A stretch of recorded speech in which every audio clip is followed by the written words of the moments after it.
Live from downtown Detroit, Local 4 News First at 4 starts now.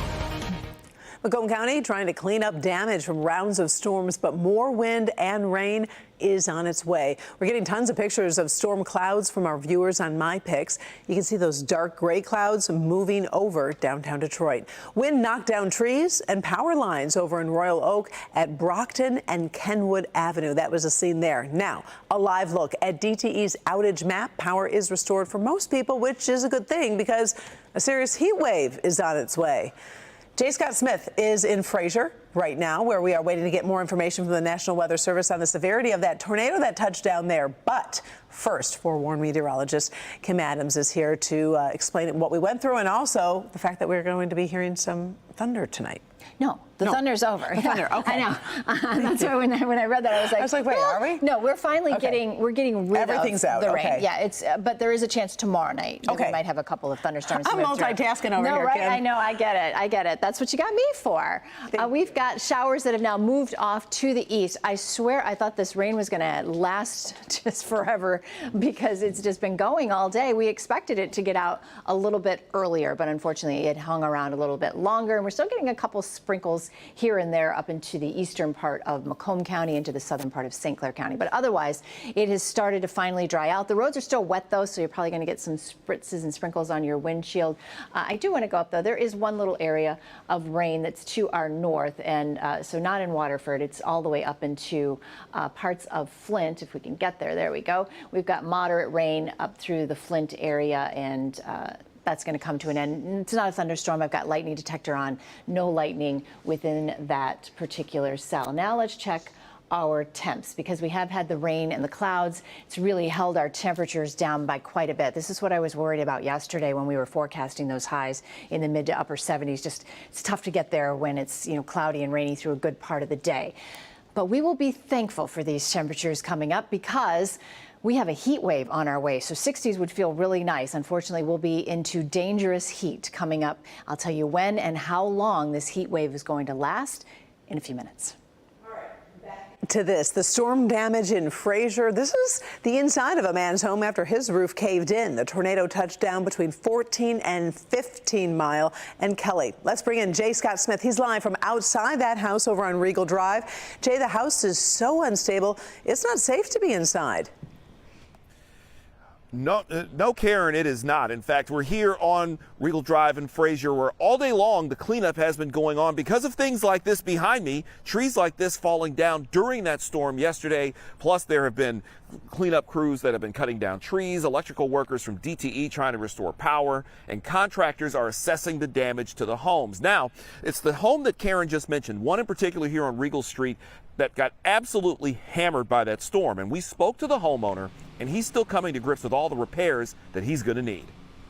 The whole roof is going to have to get torn off. All the decking is going to have to get torn off and replaced. A lot of the drywall at the room next door, the ceiling is actually really bowed and wet, and it's starting to crack. They're trying to get everything out of there right now before it caves in. So between this room, the outside, the room next door, the floor, and then the basement. Those are the ones that I'm really concerned with right now. Yeah, we'll have more about his house coming up at 5 o'clock. I spoke with Macomb County Emergency Management, and they noted that this tornado, for all the damage you see, it's actually minimal considering the path that it took, and they've pretty much figured out that it took a path pretty much straight through this neighborhood predominantly. So coming up at 5 o'clock, we'll have more on the damage and the cleanup efforts out here, including what's happening in that home that was left so unstable that it could possibly collapse. We're live in Fraser. I'm J. Scott Smith for Local 4. All right, so much damage. We appreciate the inside look, Jay. We are learning more about a really disturbing case in Monroe County. Officers found a 17-year-old girl shot to death on West Stearns Road over in Bedford Township. The victim, Gwendolyn Faye Smith, was found alongside 33-year-old Ryan Jacob Leist on Saturday. Deputies say Leist worked as a bowling coach at Smith's High School, but was employed through a bowling alley, not the school itself.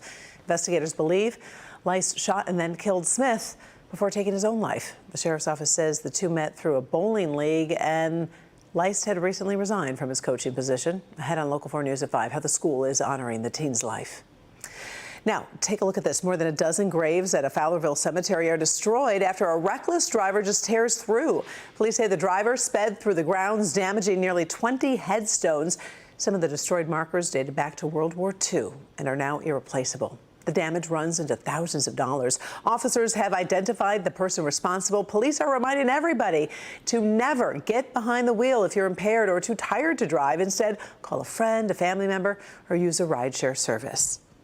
Drunk driving charges are dropped for 2 former Fitzgerald school officials, but their legal troubles are not over. Former Superintendent Holly Stange and former Food Services Director Amanda Carroll were due in court on Wednesday, but the hearing was postponed. Both women face charges for having marijuana on school grounds, while Stange faces an additional weapons charge. Prosecutors say they're focusing on the most serious and provable offenses. They're due back in court on August 14th. Do have an update to that story that we brought you yesterday at 4. Water is back on at an Orion Township mobile home park. Still, though, a boil water advisory is in place at this hour. Employees spent much of yesterday passing out water bottles to people living there. The property manager says the issue stemmed from a power outage, which knocked out the well's pump. Neighbors didn't have water for one day, but say this is not a one-time issue. The first time I moved in, it was like, what the hell is wrong with the water? I took this up to the trailer park. They were like, yeah, that's what it's like here. More often than not, there's issues with it afterwards. So boiling water, or it'll be out for longer than expected. Kind of just became, I can't do my laundry on Tuesdays. Like, I know that I can't do these things on Tuesdays now because it's been happening so frequently for so long. Property manager says they're actively working to ensure the generator is operating effectively. They hope it will help prevent more shutoffs in the future. A live look at the Radisson Hotel over on Telegraph in Southfield, where we have been working to help find rewarding new careers at the Michigan Skilled Careers Job Fair. These are live pictures, and there are a dozen employers out there right now from a wide range of fields, from working with heavy machinery to caring for the elderly. I was out there earlier this afternoon speaking to some folks looking for new jobs. And Kimberly Gill and Live in the D's John Jordan are also there this afternoon. Employers telling us it is really so very helpful to put a face to a name and actually meet an applicant before the hiring process. Yeah, it's super rewarding. It's definitely exciting. You get to see a variety of people that come from a variety of backgrounds. It's definitely important to put a face with a name, right? And get that feel for someone that you can't get through a piece of paper or a resume. And sometimes personality is really what sells, so it's nice. Now, I left there just about an hour ago and was told that they had hit the 3,600 mark in terms of how many people had showed up so far. It's still going on. The event is part of our commitment here at Local 4 to bring awareness to those great paying jobs available in the skilled trades. The job fair, by the way, going on until 6:30 tonight. The TikTok ban pushed back again. President Trump has granted TikTok's parent company ByteDance a 90-day extension to sell the popular video app to a U.S. buyer. Now, this marks the third deadline extension, allowing the Chinese-owned app to continue operating in the U.S. Trump announced the move on Truth Social. The White House says the decision was made to ensure Americans retain access to the platform.